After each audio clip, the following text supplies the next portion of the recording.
पर राम जी चले ना हनुमान के बिना। ये बात सत्य है कि श्री राम से रामायण बनी है, पर हनुमान जी के बिना रामायण अधूरी है।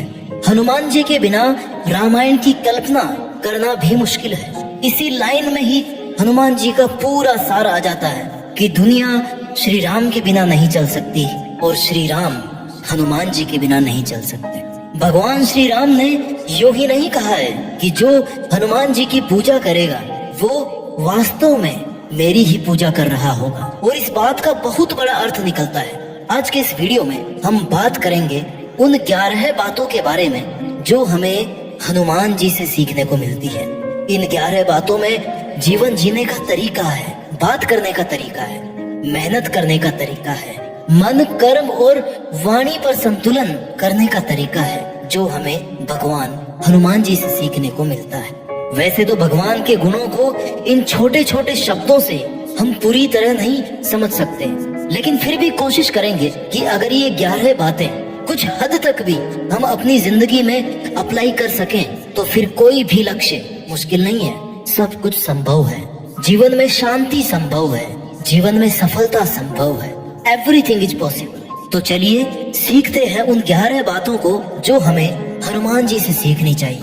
और इन बातों को मैं आज के दौर के हिसाब से मुझे जो वर्ड्स, जो शब्द आसान लगेंगे उनके जरिए मैं आपको सिखाऊंगा। सीख नंबर 1, पॉसिबिलिटी थिंकिंग, यानी कि अगर हनुमान जी हैं तो सब पॉसिबल है। रामायण पॉसिबल है, सीता जी को खोजना पॉसिबल है, रावण का वध संभव है, राम सेतु संभव है, संजीवनी बूटी लाना पॉसिबल है, पहाड़ को उठाना पॉसिबल है। हनुमान जी एक बहुत बड़े पॉसिबिलिटी थिंकर थे कि काम तो पॉसिबल है, लेकिन करना उसको कैसे है वो आपको सोचना है। उस काम को कैसे करना है ये सोचने के लिए आप में होना चाहिए खुद पर विश्वास, कोशिश करने की हिम्मत और उम्मीद, क्योंकि खुद पर विश्वास से आप उस काम को शुरू कर सकते हैं। किसी ने कभी नहीं सोचा था कि समुद्र में एक सेतु बनाया जा सकता है, लेकिन जब लंका पहुंचने के सभी के विश्वास से वो सेतु बनाने लगे तो पानी में जो पत्थर थे ना वो भी पानी में तैरने लगे। हनुमान जी को केवल इतना ही बताया गया था कि माता सीता लंका में है, लेकिन वे खुद पर विश्वास करके कठिन समस्याओं का सामना करके लंका तक पहुंच गए। विश्वास के बाद जरूरी है प्रयास, कोशिश। जब हनुमान जी को बहुत जगह ढूंढने के बाद भी माता सीता का पता नहीं चला तो उन्होंने सोचा कि क्यों ना हार मानने से पहले एक आखिरी प्रयास और किया जाए, और उनका आखिरी प्रयास कभी खत्म नहीं होता था। इसी आखिरी प्रयास को करते हुए उन्हें अशोक वाटिका में माता सीता मिल गई। हनुमान जी के इस गुण से यह सीख मिलती है कि कोई प्रयास आखिरी नहीं होता। अगर आपको लग रहा है कि ये काम किया जा सकता है तो उसे बीच में मत छोड़ो, फिनिश लाइन तक उसे करने की कोशिश करते रहो। क्या पता आने वाला स्टेप उस काम का लास्ट स्टेप है, और उसके बाद आप उस काम में जीत जाओ। और कोशिश के साथ साथ जरूरी है उम्मीद रखना। उम्मीद पर दुनिया कायम है, इसलिए जब तक आपको लक्ष्य नहीं मिलता तब तक प्रयास करें, और खासकर हार मानने से पहले एक और प्रयास जरूर करें। सफलता जीवन का अंत करने से नहीं बल्कि प्रयास करने से मिलती है, इसलिए खुद पर विश्वास रखें, अंत तक कोशिश करते रहें और अच्छे परिणामों की हमेशा उम्मीद बनाए रखें। सीख number 2, dedication, discipline and devotion. Dedication क्या है? जब लक्ष्मण जी युद्ध भूमि में मूर्छित हो गए थे तो हनुमान जी को संजीवनी बूटी लानी थी। उनको ये टास्क दिया गया, वो वहां चले तो गए लेकिन संजीवनी बूटी पहचानते नहीं थे, तो वो पूरा का पूरा पहाड़ उठाकर ले आए। सामने समस्या थी लेकिन सॉल्यूशन उन्होंने अपने डेडिकेशन से ढूंढ लिया। इससे हम यह सीख सकते हैं कि अगर मन में दृढ़ निश्चय हो, डिटर्मिनेशन हो, संकल्प हो, किसी भी काम को अच्छे तरीके से करने की लगन हो, आप उसे करने की अगर ठान लो कि बस करना है और मुझे ही करना है, तो कोई भी काम मुश्किल नहीं है। डिसिप्लिन क्या है? लंका में माता सीता की दुख भरी कंडीशन देख के हनुमान जी बोले कि माता अगर मैं चाहूँ ना तो अभी मैं आपको कंधे पर बिठाकर श्री राम के पास लेके चल सकता हूँ, लेकिन मुझे इसकी आज्ञा नहीं है। मुझे केवल आप तक ये संदेश पहुँचाने की आज्ञा मिली है कि श्री राम आपको ढूंढने के लिए, आपको वापस ले जाने के लिए आ रहे हैं। हनुमान जी के इस गुण से यह सीख मिलती है कि आज्ञा के अनुसार ही कार्य करें। आप में भले ही बहुत पावर हो लेकिन उससे भी ज्यादा जरूरी है डिसिप्लिन। आप में भले ही बहुत सारा टैलेंट हो लेकिन उससे भी ज्यादा जरूरी है डिसिप्लिन। डिवोशन क्या है? समर्पण, कर्तव्य निष्ठता। हनुमान जी ने श्री राम को दिए गए वचन पर बने रहकर सीता जी को ढूंढने में पूरे समर्पण के साथ काम किया। उस वक्त उन्होंने खुद के बारे में, अपने भाई बंधुओं और उनके राज परिवार के बारे में भी बिल्कुल नहीं सोचा। किसी छोटे परिवार से नहीं थे वो। समर्पण का भाव आजकल के रिश्तों में होना ही चाहिए। बदले की भावना से कि वो मेरे लिए ये करेगा तो मैं उसके लिए ऐसा कर दूंगा, ऐसी सोच के साथ किसी के साथ भी काम मत करो। जितना आपसे हो सकता है उतना पूरी डिवोशन से ही करो। इसलिए अपने हर काम को पूरी डेडिकेशन, डिसिप्लिन और डिवोशन से कंप्लीट करो। सीख नंबर 3 जो हमें हनुमान जी से सीखने की जरूरत है, कामनेस, बुद्धिमानी के साथ शांति रखना, decision making, emotional balance and control. उनका सामना सुरसा नामक राक्षसी से हुआ जो समुद्र के ऊपर से निकलने वाले को खाने के लिए कुख्यात थी। हनुमान जी ने जब सुरसा से बचने के लिए अपने शरीर का विस्तार करना शुरू कर दिया तो रिप्लाई में सुरसा ने अपना मुंह और बड़ा कर दिया। इस पर हनुमान जी ने स्वयं को छोटा सा बना करके सुरसा के मुख से जाकर के वापस आ गए। ये थी उनकी इंटेलिजेंस, बुद्धिमानी। सुरसा ने उनको छोड़ दिया कि मैं बड़ी खुश हुई। हमें भी व्यर्थ मामलों में पड़ने की बजाय सही समय पर शांत दिमाग से सही डिसीजन लेकर काम करना चाहिए। इस एग्जाम्पल से हमें सीखने को मिलता है कि जहाँ मामला अहम का हो, ईगो का हो, वहाँ बल नहीं बल्कि बुद्धि काम करेगी। बड़े लक्ष्य को पाने के लिए अगर कहीं झुकना भी पड़े, शांत होना पड़े तो हो जाना चाहिए। कभी कभी कंपटीशन ताकत से नहीं माइंड से जीता जाता है। इमोशनल होकर फैसले मत लो। इमोशंस आर टेम्पररी बट उसके बल पे अगर आप डिसीजन लोगे, एक्शंस लोगे, वो परमानेंट है, फिर आप उनको वापस नहीं कर सकते। इमोशंस होने पर आपका कोई भी फायदा उठा सकता है। So be practical, make decisions based on the outcomes you want, not depending upon your emotions. परिणाम को ध्यान में रखते हुए डिसीजन, इमोशंस को ध्यान में रखते हुए डिसीजन मत लो। सीख नंबर 4 जो हमें हनुमान जी सिखाते हैं, विनम्रता, simplicity with physical power, egoless, politeness, humbleness. माता सीता के सामने वे सूक्ष्म रूप में गए क्योंकि वो एक माँ के सामने बेटे की तरह गए थे। वही लंका जलाने के लिए उन्होंने विशाल रूप धारण किया। कितने वर्सेटाइल थे, लेकिन पता था कहाँ पर क्या यूज करना है।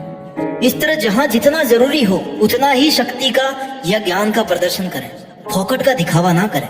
ज्ञान, बुद्धि, विद्या और बल के साथ ही हनुमान जी में विनम्रता भी अपार थी। सही समय पर सही कार्य करना और कार्य को अंजाम तक पहुंचाने का उनमें चमत्कारिक गुण था। और यहाँ आप विनम्रता, बड़ों की रिस्पेक्ट, जहाँ जरूरत हो वहाँ ज्ञान का प्रदर्शन और सिंप्लिसिटी सीख सकते हैं। आपको बल, बुद्धि और विद्या सहित उद्धार करने वाले, पोलाइट, हम्बल, क्रोध रहित होना चाहिए। लंका में हनुमान जी ने सीता माता को ढूंढकर लंका को जलाकर जो अपने बल का प्रदर्शन किया था उसका श्री राम के सामने बखान उन्होंने खुद की सराहना में ना करके वो सारा श्री राम का आशीर्वाद बताया। यही उनका बड़प्पन था क्योंकि हनुमान जी विनम्र स्वभाव के, बिना क्रोध के और बिना ईगो के अपना काम करने में विश्वास रखते थे। अगर आप में कुछ स्पेशल है, आप लोगों से हटकर कुछ कर सकते हैं तो उसका घमंड नहीं करें। लोगों की भलाई में अपनी पावर का इस्तेमाल करें। जितना झुक कर रहेंगे ना उतने ही आपकी पावर और पहचान बढ़ती रहेगी। हनुमान जी को पूरी रामायण में कहीं भी क्रोधित होते हुए आपने नहीं देखा होगा।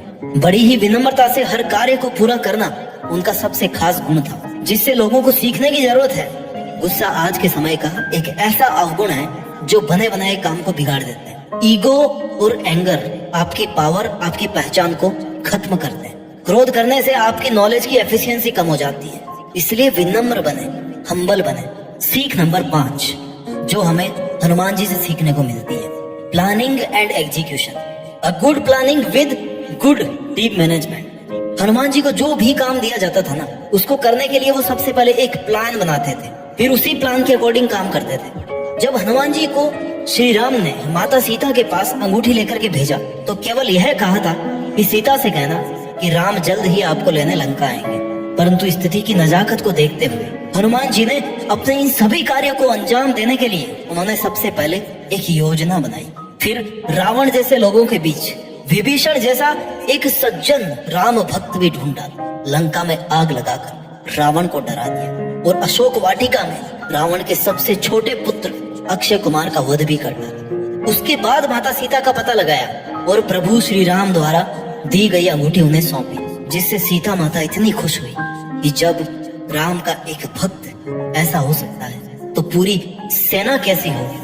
उनके मन में विश्वास आया कि वो जल्द ही वहां से चली जाएंगे। ये हनुमान जी की एक पूरी रणनीति की ओर ही संकेत करता है। ये सब उनकी प्लानिंग का नतीजा था। तो आप भी अच्छे परिणाम की उम्मीद कर रहे हैं तो किसी भी काम को करने से पहले उसकी पूरी एक कार्य योजना, उसका मैप, उसका ब्लूप्रिंट तैयार करो कि हमें ये काम कब करना है, कैसे करना है, इसके पहले क्या करना है, इसके बाद में क्या करना है, इस काम में कितनी मेहनत और कितना टाइम लग सकता है। प्लानिंग आपके दिमाग में रहेगी ना तो वो काम अच्छे से कंप्लीट होने की पॉसिबिलिटी भी बढ़ जाएगी। Plans are nothing but planning is everything. Plan तो बहुत सारे लोगों के होते हैं लेकिन प्लानिंग क्या है वो important. Team work. Hanuman ji और उनकी टीम ने लंका जाने के लिए रास्ता बनाने में जो योगदान दिया था ना, वो उनके टीम मैनेजमेंट का सबसे बेस्ट एग्जाम्पल है। आपके पास भी ऐसे कई काम होंगे जो आपको अकेले करने में बहुत मुश्किलें आती हैं। इसलिए कई बार टीम वर्क के रिजल्ट ना बहुत अच्छे आते हैं। आपको बस अपनी टीम सेलेक्ट करते टाइम ध्यान देना है कि जैसा काम आप उनसे करवाना चाहते हैं वैसे उनमें कैपेबिलिटी हो या फिर उनमें सीखने की कैपेबिलिटी हो, उनमें एटीट्यूड हो काम करने की, और आपका आपस में विश्वास हो कि हम सब किसी एक के लिए ऑनेस्टली काम कर रहे हैं, किसी एक मकसद के लिए काम कर रहे हैं, किसी एक बंदे के लिए काम नहीं कर रहे हैं। अगर हम अकेले इतना कर सकते हैं तो सब मिलके कितना कर सकते हैं। सीख नंबर 6, लीडर बनो, बिकम फियरलेस। जो डर गया समझो मर गया। अगर हनुमान जी अपने सामने आने वाली बाधाओं, राक्षसों से डर जाते तो एक विशाल समुद्र पार करके वो कभी लंका नहीं पहुंच पाते, ना लंका से कभी वापस लौट पाते, ना वो संजीवनी बूटी के लिए पूरा पहाड़ उठाकर ला पाते, और ना ही वो समुद्र पर सेतु बनाने की सोच पाते। ये सब काम उन्होंने बिना किसी डर के किया, इस विश्वास से किया कि ये वो कर सकते हैं। करके तो देखते हैं, फिर जो होगा देखा जाएगा। या तो काम हो जाएगा या फिर दोबारा कोशिश करेंगे। डर की वजह से अगर किसी काम को शुरू नहीं किया आपने तो ये आपकी सबसे बड़ी गलती है। ज्यादा से ज्यादा क्या हो सकता है, आप फेल हो सकते हो, आपको 2-4 बार ज्यादा ट्राई करना पड़ सकता है, लेकिन एटलीस्ट आप उस काम को कर रहे हैं, डर कर पीछे नहीं हट रहे। कैसी भी प्रॉब्लम हो सॉल्यूशन करने से मिलता है, उससे डरने से या उसको देखने से नहीं मिलता। Do not fear failure. हार से मत डरो, बल्कि कोशिश नहीं करने से डरो, क्योंकि हारने में ज्यादा तकलीफ नहीं है, कोशिश नहीं करने में ज्यादा तकलीफ है। सीख नंबर 7 जो हमें हनुमान जी से सीखनी चाहिए, अ good leader and a good follower at the same time. एक अच्छा लीडर होना और एक अच्छा फॉलोअर होना एक ही समय पर, यह बहुत बड़ी बात है। हनुमान जी ने प्रभु श्री राम की सहायता के लिए पूरी वानर सेना का मार्गदर्शन किया। अपने वानर सेना के एक अच्छे लीडर और श्री राम के वो एक बेहतरीन विश्वसनीय फॉलोअर थे, एक बहुत बड़े सबसे बड़े भक्त थे। एक सबसे अच्छा लीडर और एक सबसे अच्छा भक्त, यानी कि दो एकदम ऑपोजिट टाइप की क्वालिटीज उनमें। पूरी वानर सेना को साथ में लेकर चलने वाली इस लीडरशिप कैपेसिटी के बारे में श्री राम तो पहले से ही जानते थे। हनुमान जी ने बड़े कुशलता से अपनी सेना का मार्गदर्शन किया था, तब जाकर वे लंका तक का मार्ग तय कर पाए। पूरी वानर सेना की सहायता से राम सेतु बनाना, एक बेस्ट मैनेजमेंट और बिना किसी बाधा के समुद्र पार करवाना उनकी कुशलता को बताता है। Loyalty and sincerity. Hanuman ji परम बलशाली हैं। उन्होंने अपने बल का उपयोग धर्म के लिए किया, प्रभु की सेवा के लिए। उन्होंने कभी भी ऊंचा पद पाने की लालसा नहीं की। वो प्रभु के ईमानदार सेवक बन के रहे और सेवक रहते हुए प्रभु के आशीर्वाद से ईश्वर का पद प्राप्त। यहाँ हनुमान जी से आप ये सीख सकते हैं, अगर आप किसी टीम के लीडर हैं या आपका कोई लीडर है, जैसे भी आप काम कर रहे हैं, सिंसियरिटी से, लॉयल्टी से, ट्रस्ट रखते हुए, बिना किसी लालच के, बिना किसी चीटिंग के अपना काम ऑनेस्टली करें। जिसके लायक आप हैं वो तो आप बन ही जाओगे। नाम और पहचान छीने नहीं जाते हैं, ये कमाए जाते हैं, खुद बनाए जाते हैं ईमानदारी से मेहनत करके। So be loyal, sincere, honest and a good leader as well as good follower. सीख number 8, no achievements no rest. जब तक मिलेगा नहीं तब तक रुकूंगा नहीं, ये कंसेप्ट होनी चाहिए आपकी लाइफ में। जब हनुमान जी माता सीता की खोज में लंका की तरफ जा रहे थे तो समुद्र ने उनसे मैनाक पर्वत पर आराम करने के लिए कहा, लेकिन हनुमान जी ने मना कर दिया और उनका मान रखने के लिए हनुमान जी मैनाक पर्वत के हाथ लगाकर अपने लक्ष्य की ओर बढ़ गए कि देखो मैंने हाथ लगा लिया, अब हो गया आराम, अब मैं आगे बढ़ता हूँ। इससे ये सीखने को मिलता है कि जब तक अपने लक्ष्य की प्राप्ति ना हो जाए हमें नहीं रुकना चाहिए। उठो, जागो और तब तक मेहनत करते रहो जब तक आपको अपनी मंजिल मिल ना जाए। साथ ही आपके काम में जो आपकी हेल्प करे उसका आदर सम्मान, उसका शुक्रिया करना ना भूलें। से थैंक्स टू देम। सीख नंबर 9, स्ट्रेस फ्री रहकर काम करना है, तनाव मुक्त रहकर काम करना है, जिंदगी जीनी। श्री राम के साथ आगे बढ़ते हुए पग पग पर संकट आए। वे संकट ऐसे थे जिनसे कोई भी व्यक्ति घबरा जाता और हार मान करना उल्टे पैर वापस लौट जाते। लेकिन हनुमान जी थे हर परिस्थिति में चिंता मुक्त रहे। ये है ना मेरे साथ श्री राम, मुझे क्या फिक्र है। अपने मन को इतना कठोर स्टेबल रखा कि उनके टीम को उनके चेहरे पर बिल्कुल भी तनाव नहीं दिखा, क्योंकि हनुमान जी को पता था कि अगर लीडर ही हार मान लेगा, अगर वो खुद ही हार मान लेंगे, अगर सेनापति ही हार मान लेगा तो सेना तो पीछे हट ही जाएगी ना।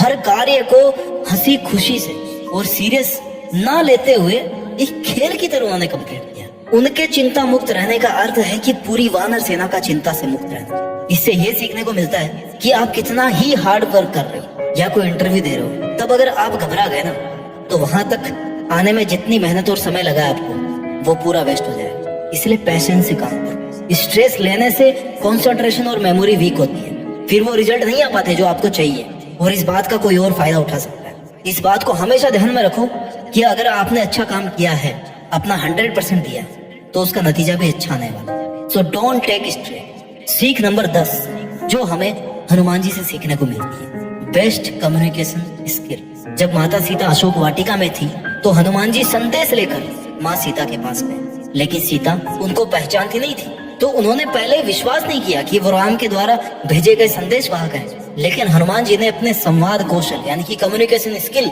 से उनको विश्वास दिलाई दिया कि वो राम के दूत ही हैं। आज के समय में बेहतर कम्युनिकेशन स्किल सक्सेसफुल करियर की गारंटी है।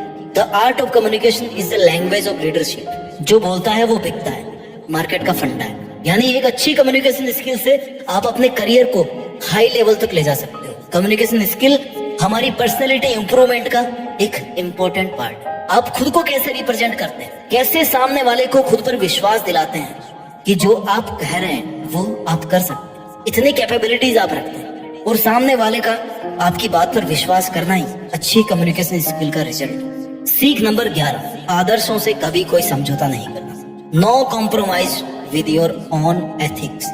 जब अशोक वाटिका में मेघनाद ने हनुमान जी पर ब्रह्मास्त्र चलाया ना, तो हनुमान जी ने ब्रह्मास्त्र का सम्मान करते हुए हाथ जोड़कर उसका आघात सह लिया। वो चाहते तो ब्रह्मास्त्र तोड़कर निकल सकते थे, लेकिन वो ब्रह्मास्त्र का मान कम नहीं करना चाहते। इसलिए अपने आदर्शों का सम्मान करें, उन पर अडिग रहें। जब रावण की सोने की लंका को जलाकर हनुमान जी दोबारा सीता जी से मिलने पहुंचे तो सीता जी ने कहा कि पुत्र हमें यहाँ से ले चलो। इस पर हनुमान जी ने कहा कि मैं आपको लेके तो चल सकता हूँ यहाँ से, लेकिन मैं नहीं चाहता कि मैं आपको रावण की तरह यहाँ से चोरी करके ले जाऊं। रावण का वध करने के बाद पूरे सम्मान के साथ आपको प्रभु श्री राम ही आदर्श सहित यहाँ से लेके जाए, और यही आदर्श।